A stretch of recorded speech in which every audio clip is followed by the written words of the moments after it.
Hi, this is Randy Crofton with House of Signs, Wonders, and Miracles in Spring, Texas. Formerly, my videos, I would introduce the time as a fortress, a stronghold of biblical truth. And we're still going to focus on biblical truth because that's really what these videos are about. And today, the subject matter is, what is the length of the tribulation? How long is the tribulation? I'll just tell you up front, I believe the entire tribulation period is 3.5 years. Now, you may be of a different mindset, and that's fine, but we're going to look at what the scriptures have to say. And this is really just a part A in this series of the length of the tribulation period. So maybe to catch some of you guys up to speed, some prophecy teachers will tell you, the tribulation period is really 7 years long. The first half is the tribulation. The second half is the Great Tribulation. And altogether, it is 7 years. They will tell you that the first half is marked by a time of relative peace, that it's not, things just aren't falling apart, but things are still kind of moving along. But when we get in, we'll tell you, when we get into the second half of the tribulation, all hell is breaking loose, But here's the story. And then the story is this, is that what does the scriptures have to say? And so in this part A, I want to introduce you to some things. I'm not going to try to bring you up to speed, what it says in Daniel. I'm going to concentrate in the New Testament, specifically the book of Revelation. What we find in the book of Revelation is we find a period of time that is 3.5 years. And these 3.5 years are expressed in different ways.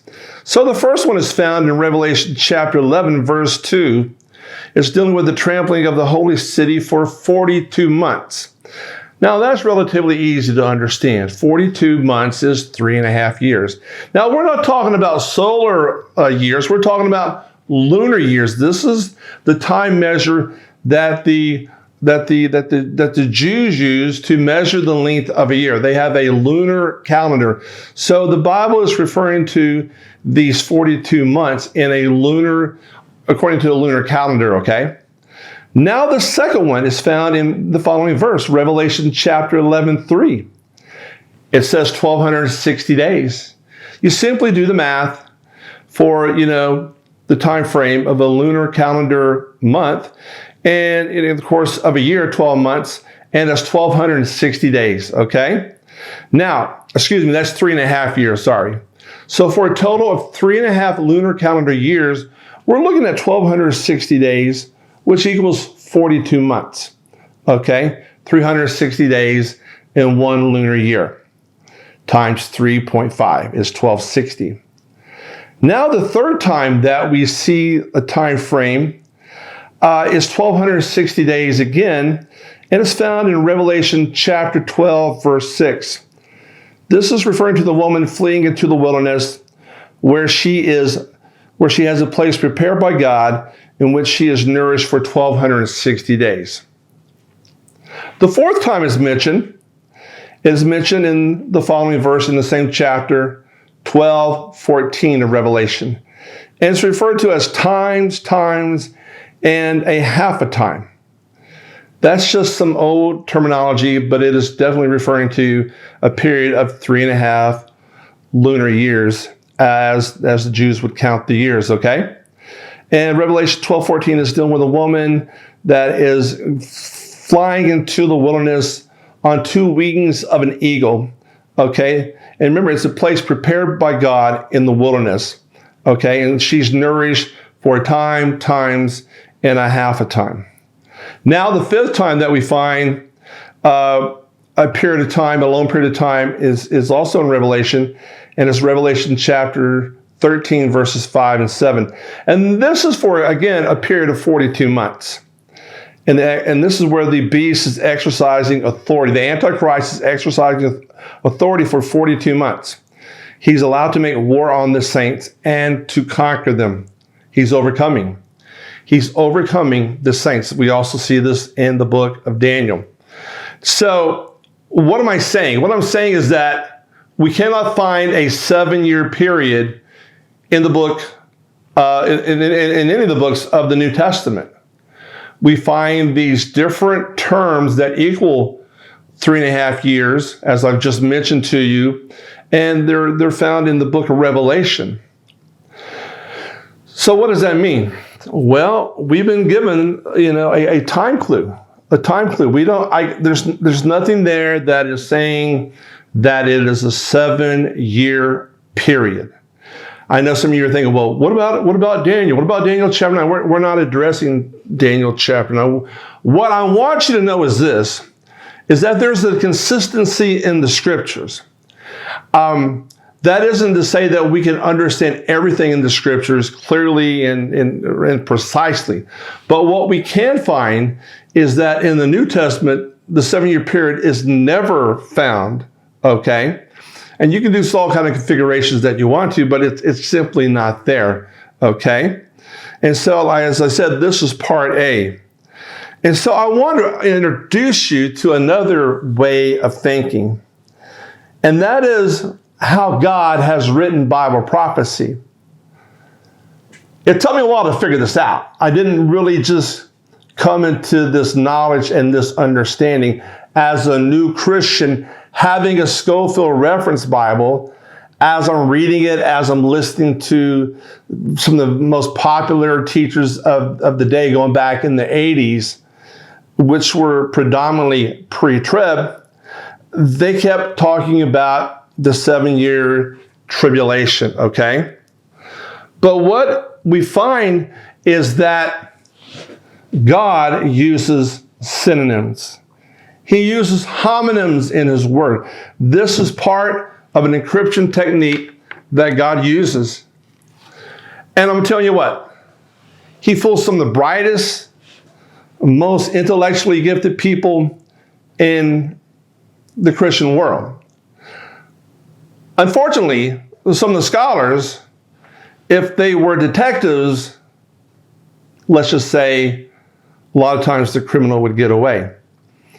I'm not trying to downmean their academic scholarship, but what I'm trying to tell you is this, that they are missing the boat in some of these areas, okay? The way I view myself is as a Bible detective. I'm looking for clues.